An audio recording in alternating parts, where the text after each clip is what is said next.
Assalamualaikum sahabat berkah.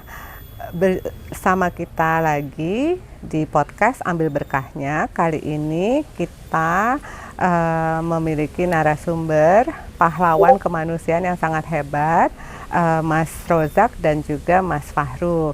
Dan juga lokasi kita nih kali ini berbeda. Kita ada di Cililin di pesantren Hafiz Quran Yayasan Al-Hilal.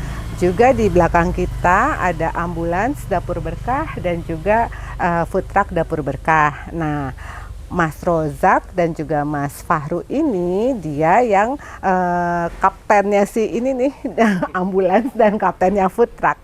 Jadi tanpa mereka ambulans dan food truck tidak akan berfungsi. Dan alhamdulillah terima kasih kepada Yayasan Al-Hilal karena juga Yayasan Nur Dapur Berkah bekerja sama dengan Yayasan Al-Hilal untuk memberikan manfaat yang seluas-luasnya untuk Dapur Berkah ambulans dan juga Dapur Berkah food truck. Assalamualaikum Mas Rozak, Pak Mas Fahru. Ya, makasih banyak udah menemui kita di daerah Cililin. Di sini di podcast Ambil Berkahnya kita mau bincang-bincang nih sama Mas Rozak dan Mas Fahru. Bisa dikenalkan dulu, dikasih tahu ke pemirsa kita, ke sahabat berkah, latar belakangnya Mas Rozak sama Mas Fahru. Bagaimana Mas Rozak?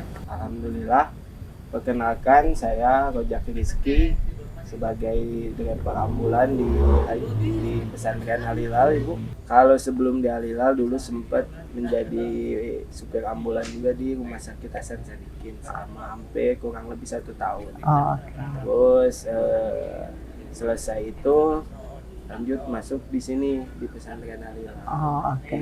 Baik, Assalamualaikum sahabat berkah Ibu ya. Iya, sahabat. Sahabat berkah, perkenalkan nama saya Muhammad Fahru Rozi, Ibu. Kebetulan saya di Al-Hilal sendiri di bagian penyaluran program gitu. Dan kebetulan ngoperatorin juga selain ambulan backupnya Kang Rozak ini. Backupnya Kang Rozak ambulan sama food truck juga seperti itu.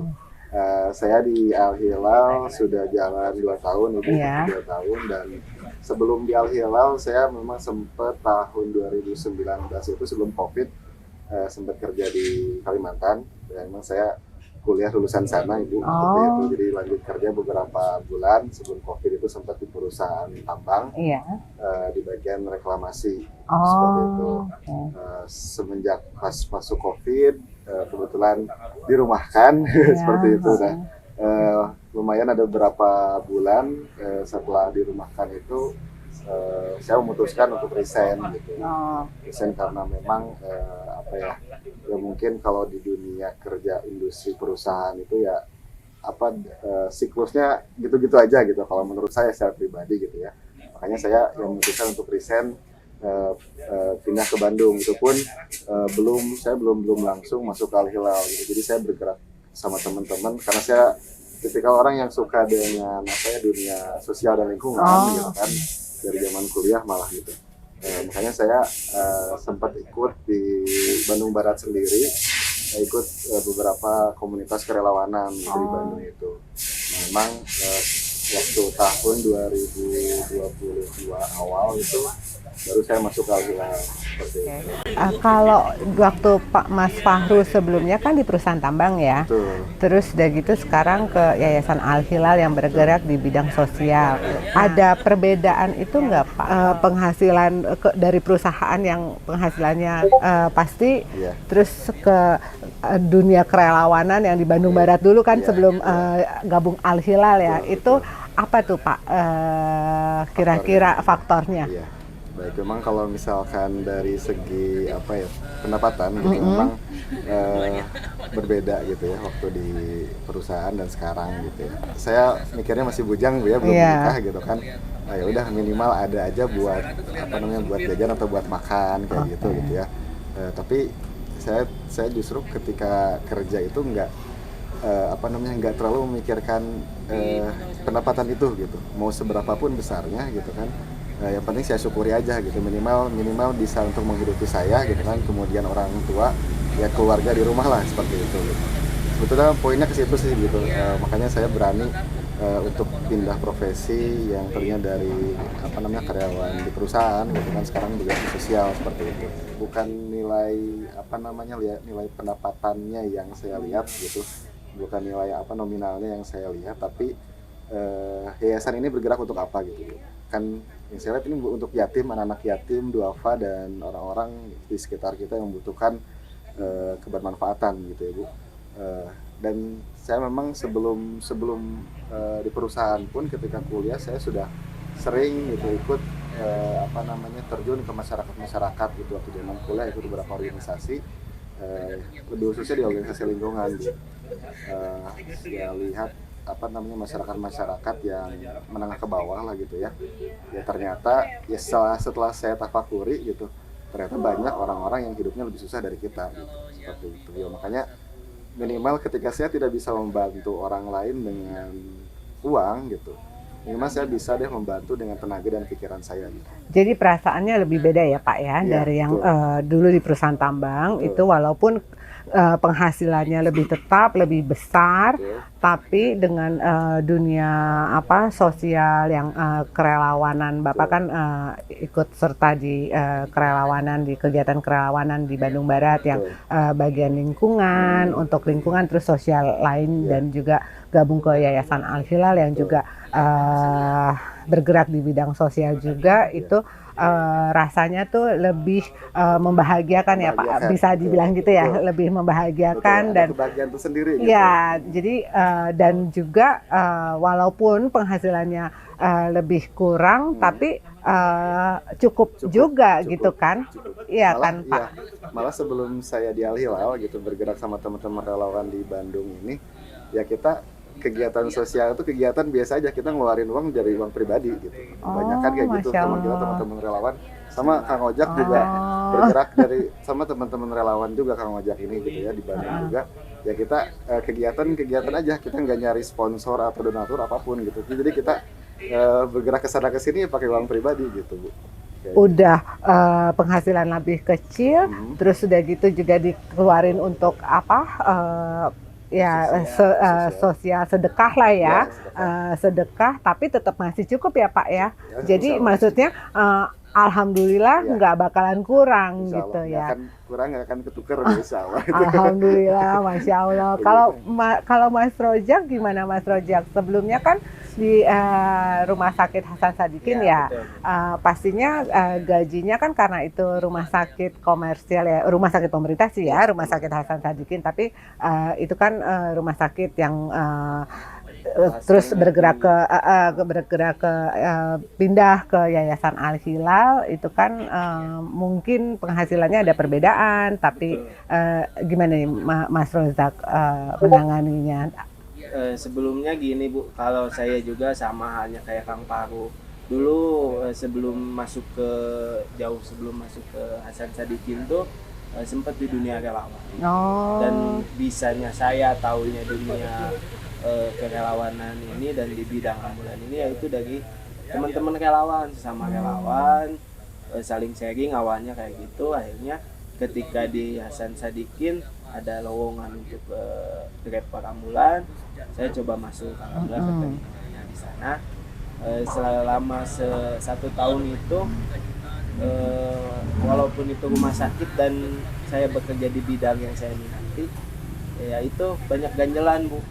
Salah satunya karena sebelumnya terbiasa berbaur dengan masyarakat, membantu masyarakat tanpa pandang bulu, mau itu siapapun, mau yang agamanya apapun, kita bantu sebisa mungkin.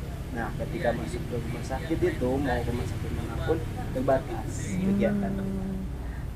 Terbatasnya karena hanya pasien yang bisa bayar ya, maksudnya gitu ya. Kalau masalah pasien itu tergantung Bu. Ada yang mau bayar, kita layani, dan BPJS pun yang pakai asuransi tetap kita layani. Cuman yang bedanya itu yang sangat mengganjal itu tidak bisa membantu sesama di lingkungan yang sama.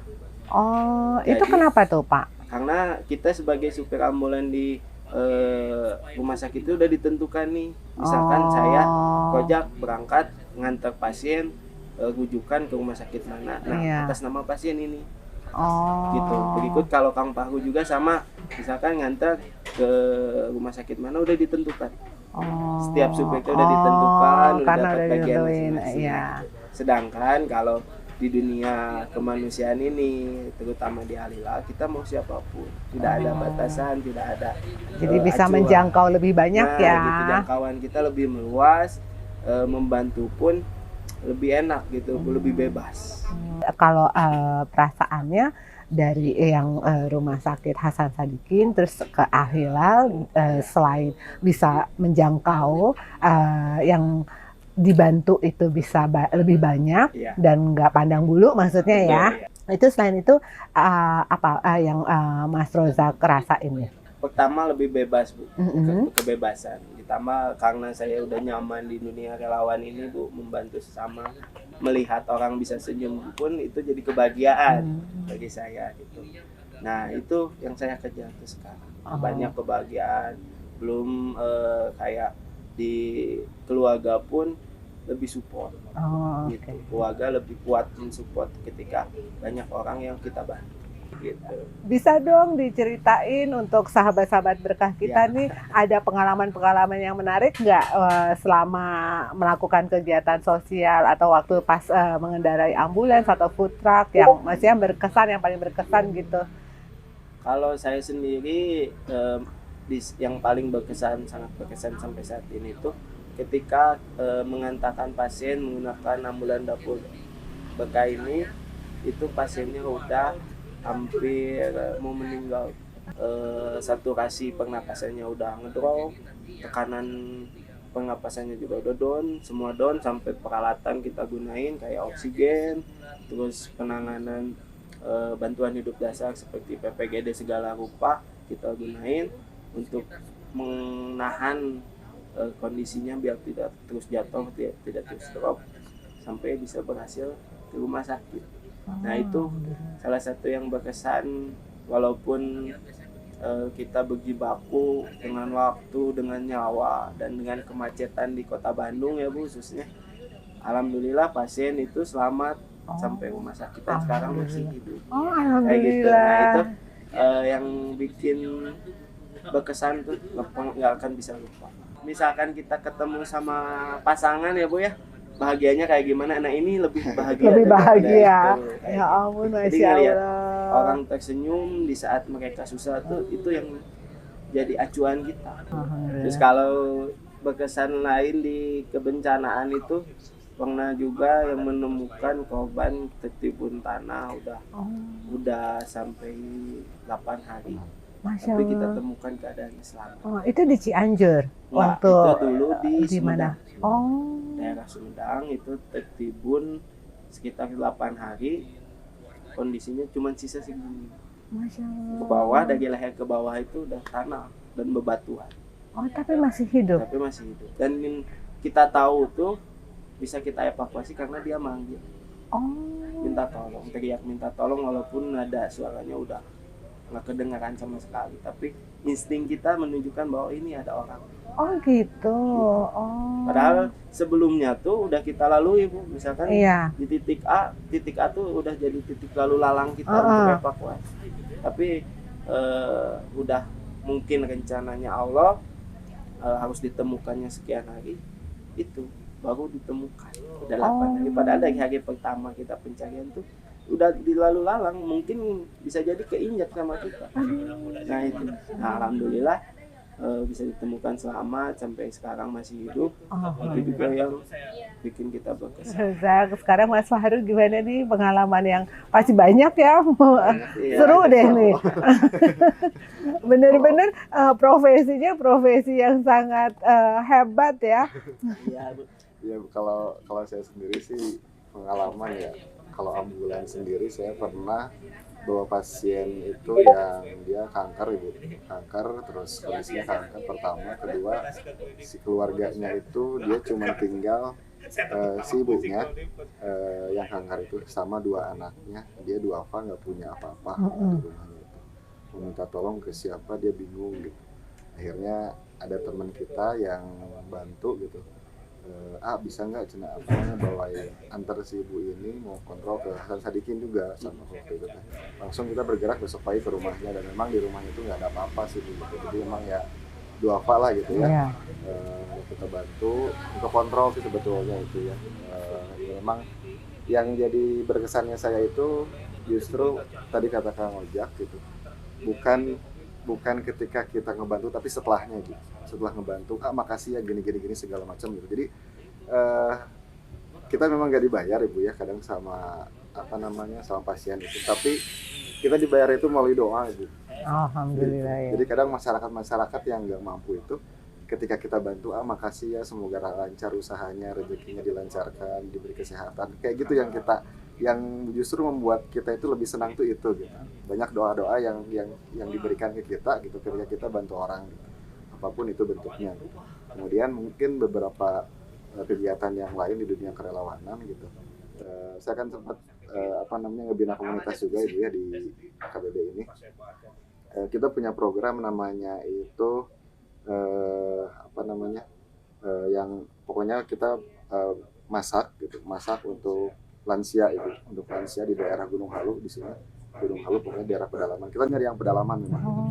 Kenapa kita nyari yang pedalaman? Karena kita juga sebetulnya lihat data juga memang ada beberapa masyarakat duafa khususnya lansia gitu yang itu dia nggak tersentuh oleh pemerintahan atau perangkat desa gitu di situ, dan itu memang ada yang diabaikan sama keluarganya segala macam lah gitu. Kita masak anterin langsung ke rumahnya, door to door itu gitu. Kita sempat nemuin malah lansia yang dia itu tinggal bersebelahan sama orang tuanya. Si ibunya ini udah lansia, udah pikun kayaknya gitu. Ditempatin kandang domba ibu. Iya, sampai ada kandang domba yang udah nggak dipakai. Di sebelahnya juga ada kandang domba yang ada dombanya. Nah, yang ditempatin si ibu lansianya ini malah nggak dialirin listrik gitu. Yang dialirin listrik malah kandang dombanya gitu. Ada yang sampai kayak gitu. Itu karena dia sebatang kara atau bagaimana? Nggak diurus. Memang kita kerja sama teman-teman relawan di daerah itu juga gitu. Itu memang nggak diurus kan katanya itu gitu. Kita malah nemuin juga ada lansia yang dia nggak bisa jalan, ya kalau bahasa Sunda istilahnya ngerangkak gitu ya. Tinggal didiamin di satu tempat kayak rumah kayak gini lah gitu ya.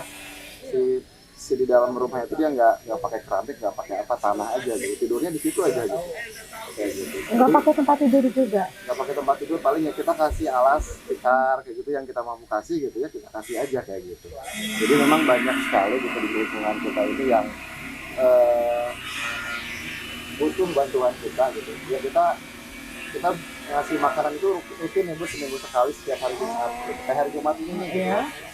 Teman-teman kita ini lagi masak yang di Gunung Halu itu.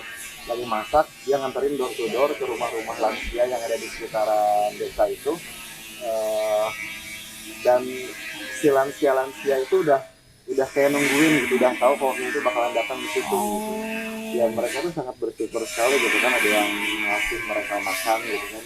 Di samping lingkungan sekitar mereka, bahkan pihak RT RW-nya pun ada yang nggak peduli lah kayak gitu ya. Nah, kita bukan bicara omong kosong lah ini mah ya gitu. Kita bicara ya apa yang ada di lapangan gitu. Kata kita memang nggak berani juga ya bicara omong kosong gitu kan. Tapi kita juga nanya dulu, ini kenapa kok nggak bisa dibantu gitu kan. Ya kan kita udah coba lobby ke pihak aparatur setempat gitu kan, RT RW segala macam gitu. Ini memang nggak ada respon gitu. Ya udah, kita yang nggak tega gitu ngelihatnya gitu, ya sudah kita bergerak aja gitu. Kita bergerak sendiri aja, kita bantu mereka sekemampuan kita. Malah kita awalnya itu nggak ngasih nasi apapun. Kita awalnya kita ngasih sumbangan apa yang kita punya, kayak hasil kebun nih, kita punya pisang, singkong gitu kan, jagung atau apapun itu kita olah, kita jadiin makanan, kita kasih. Alhamdulillah kesini ada yang ngasih beras, ada yang ngasih lauk pauknya, ada yang ngasih uangnya untuk kita olah. Lalu kita masak, kita data juga ada berapa gitu kan. Udah kita kasih setiap hari Jumat itu untuk para lansia itu. Dan itu ya alhamdulillah rutin sampai sekarang kita bantu untuk lansia-lansia yang seperti itu gitu. Ya, itu yang menjadi apa ya, ketenangan lah gitu ya buat kita gitu kan, sebagai dalam tanda kutip seorang relawan lah gitu ya. Iya. Ya, mungkin relawan ini tidak apa namanya, tidak dibayar gitu kan, tapi ya kita tidak ternilai lah gitu kan, Iya. pergerakan kita ini gitu, walaupun kita nggak dibayar gitu seperti itu. Superhero. Itu kan memang tadi katanya Mas Fahru udah bicara sama yang masyarakat setempat, udah Iya. bicara juga sama RT RW, tapi nggak Betul. bisa. Cuma tapi kan ada dinas sosial ya Betul. di daerah sana ya. Iya. Itu udah sempat bisa dihubungin dinasnya, bagian dinasnya gitu. Kita udah pernah coba, memang nggak cuma 1-2 ibu ya yang Iya. kondisinya seperti itu. Ya pengalaman kami gitu kan, ya kami cuma sebatas komunitas gitu ya, komunitas sosial. Kita coba mengajukan gitu, prosesnya yang lama lah gitu. Oh gitu. Ya, memang beberapa kegiatan gitu. Ini dinas sosial kabupaten berarti dinas sosial Betul. tingkat kabupaten kan ya? Iya, Kabupaten Bandung Barat apa? Bandung Barat, Oh iya, Bandung Barat. Bandung Barat. Oh. Memang beberapa ada yang ya kita mengajukan, ini ada loh warganya yang kondisinya seperti ini gitu kan, tolong di follow up. Kita juga Iya. nggak akan follow up kalau Iya. misalkan belum dieksekusi langsung sama mereka gitu kan. Tapi kan kita lihat kondisi Bu ya. Kalau misalkan katakanlah tadi kata Kang Ojak, dalam ambulan gitu kan kita bawa pasien yang kondisinya kritis Iya. gitu. Gak mungkin dong kita nunggu dari Dinkes Iya, misalkan kayak gitu ya. iya, Kita juga harus gak segera. mungkin dong kita Iya. nunggu, masa kita harus Iya. nunggu dia kelaparan dulu Iya. baru kita bergerak Iya. gitu kan. Paling enggak yang itu sih, yang nenek-nenek yang Betul. ditempatin di kandang kambing itu, kandang domba ya? Iya. Iya kan? Itu gimana? Sampai sekarang udah berhasil dipindahin atau gimana Kalau tuh, Mas? sampai sekarang ya alhamdulillah sih kita udah coba pindahin ke tempat yang lebih layak Oh, lah gitu ya. alhamdulillah. Tapi Iya. ya kita tetap kasih support ya, kita tetap kasih rutin makanan gitu untuk dia makan sih. Gitu. Alhamdulillah berarti udah Iya, dikeluarin dari iya, kandang makanya domba kita itu ya. nggak hanya sebatas bergeraknya kita nggak hanya sebatas kata ngasih aja gitu, seremonial aja gitu. Tapi kita cari juga solusi yang lain ya, walaupun kita nggak dapat solusi misalkan dari pihak Dinas atau sosial. pemerintahan seperti itu, kita cari ke beberapa ya kawan-kawan kita yang punya relasi ke orang yang lebih mampu lah untuk bisa menangani masalah ini. Iya. Gitu. Kita cobalah gitu kan untuk komunikasikan. Ya alhamdulillah ada beberapa yang mau bantu untuk Iya. bisa tertangani. Iya, ya. Kalau menurut Itu saya permasalahannya apa tuh, Mas Fahru? Menurut Mas Fahru, kurang orang kah si orang dinas sosialnya atau memang gimana? kalau menurut saya sih ya kurang orang enggak Bu ya. Kalau dari pihak pemerintah itu justru malah kan ya banyak sih gitu ya. Iya. Cuman memang yang saya lihat gitu, mohon maaf ini ya, mungkin jarang ada yang mau turun langsung gitu. Ada yang turun langsung, cuman kadang-kadang yang saya lihat gitu kan, ada beberapa pengalaman gitu, hanya sebatas mungkin seremonial aja gitu, bukan ngasih sembako udah aja gitu, jadi nggak ada follow up, Oh gitu. nggak ada lanjutan gitu. Makanya kan kalau menurut saya justru suatu kebermanfaatan yang sangat bagus adanya amil-amil kayak Dapur Berkah, kayak Al Hilal dan banyak lembaga amil lainnya, justru itu membantu gitu masyarakat duafa, yatim, miskin dan yang lainnya agar bisa terbantu gitu dengan masalah-masalah mereka. Dinas itu sebenarnya nggak susah Bu, mau kesehatan mau sosial, cuman balik lagi ke administrasi. Nah, Administrasi dalam arti karena pendataannya. ya pendataan kurang, terus kayak surat rujukan atau surat pengantarnya kurang, dan berakhir nanti balik lagi ke RT gitu. Berarti isunya, masalahnya itu utamanya administrasi, terus juga kebijakannya yang sangat birokratis ya, karena Iya, kan betul. maksudnya harus ada surat ini. Padahal kalau orang udah sekarat akan ini banget ya, telat banget gitu loh. Untuk penanganannya, Iya. ya nggak sih? Iya. Kalau kita harus urus surat lagi ke RT RW segala macam, Iya, padahal susah. udah sekarat, ya Iya. kan? Bukannya kita sombong atau gimana dengan bahasa, kalau nggak ada kita nggak ada yang bantu, tapi mungkin kita berusaha dengan adanya kita bisa membantu orang yang kesusahan untuk mendapat bantuan, begitupun orang yang banyak lebihnya agar dia bisa membantu sesama. Biar semuanya juga mendapat berkahnya ya. Dan Yang kurang dapat berkahnya, yang berkelebihan juga dapat berkahnya dengan dia bisa menyalurkan donasinya ya. Kadang-kadang juga ada yang takut ini nggak sampai nggak sampai nantinya, iya kan? Ya benar.